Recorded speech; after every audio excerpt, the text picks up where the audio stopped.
It was supposed to be a fight, no different from the countless others in a world where tempers flare and words can cut deeper than fists.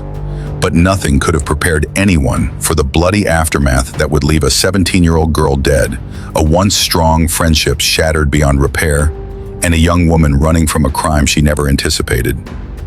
In March 2023, in a dimly lit parking lot outside a convenience store in Columbus, Ohio, the air is thick with tension.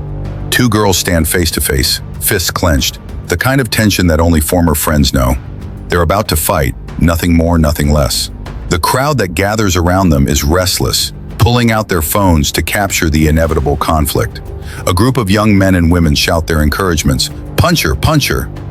But then it happens. Something snaps.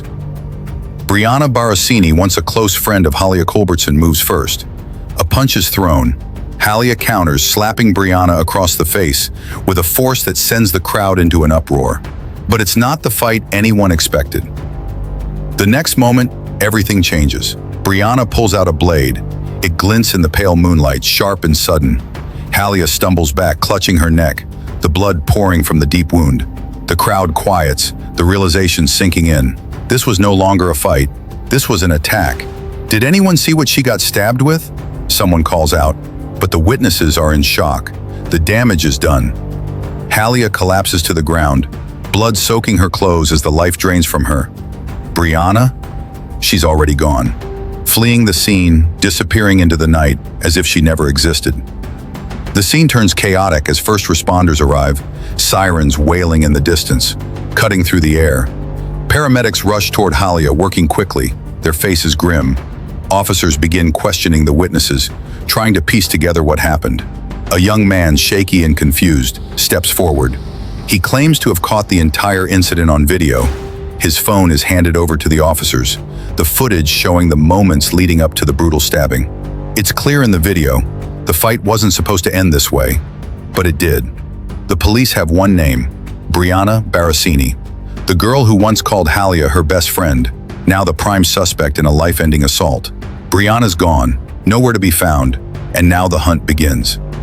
Back at Briana's home, the officers arrive to a quiet, empty house. She's vanished. No sign of her anywhere. The search intensifies as they question anyone who might know where she went. Briana's absence only deepens the mystery of that night. What happened? Was it truly self-defense?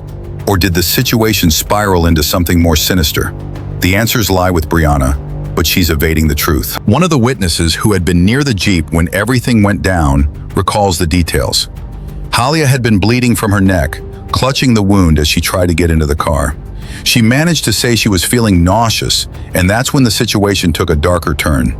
Panic set in. The witness described how Halia started spitting blood, her body growing weak, and the frantic decision to call 911. By the time the officers arrive at Briana's home, she's long gone. But the investigation is far from over. The search for her continues, while the detectives are left with one crucial lead: the video. It's not just an ordinary street fight video. It shows the moment of the stabbing. Briana, once a friend, now the girl on the run. Her actions, caught on camera, tell a story the witnesses couldn't fully articulate. But it's clear, Briana was the one who took Halia's life. Detectives work their way through the footage, the video of the fight, the blood, and the final moment. Briana holding a knife, and Halia stumbling back as the blade finds its target. And then the witnesses begin to speak. One by one, they provide pieces of the puzzle, each one revealing more than the last. Eventually, a tip leads the officers to Briana's location. She's found at home, the police knocking on her door. Briana's face is pale when they arrive. She's caught off guard, but there's no turning back. "Do you have anything sharp on you?" the officer asks. Briana, her hands trembling, is led away. The weight of the situation begins to sink in as the detectives prepare to interrogate her. Inside the interrogation room, Briana sits across from the detectives, her hands fidgeting nervously. She's asked to explain everything.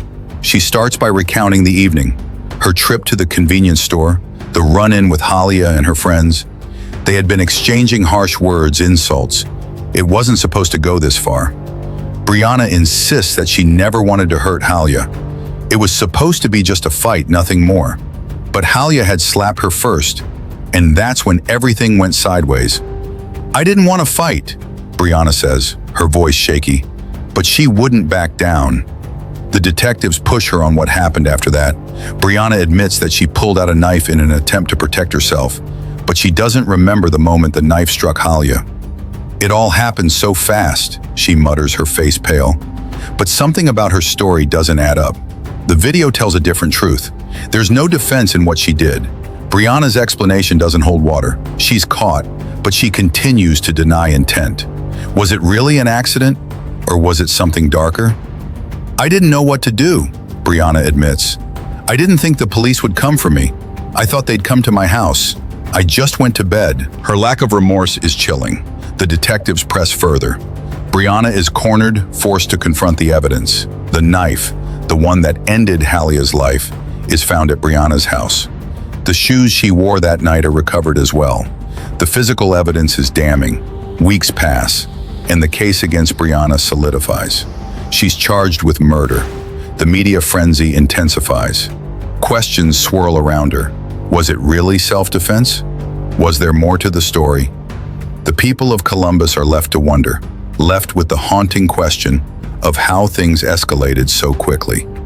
Halia, once a vibrant young woman, is dead, and Briana, her best friend, is responsible. But just when it seems like the case will go to trial, Briana takes an unexpected turn. She pleads guilty but not to murder. Instead, she admits to involuntary manslaughter. The courtroom goes silent as the judge reads the charges. The plea deal is made, and Briana is sentenced to 3 years in prison with the possibility of early release. The story doesn't end there. The question remains, did Briana truly act in self-defense, or did something darker drive her to take Halia's life? And as the years pass, will Briana ever be able to forgive herself?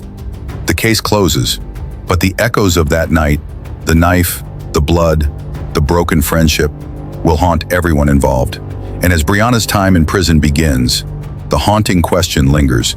Will she ever truly be free from the consequences of what she did?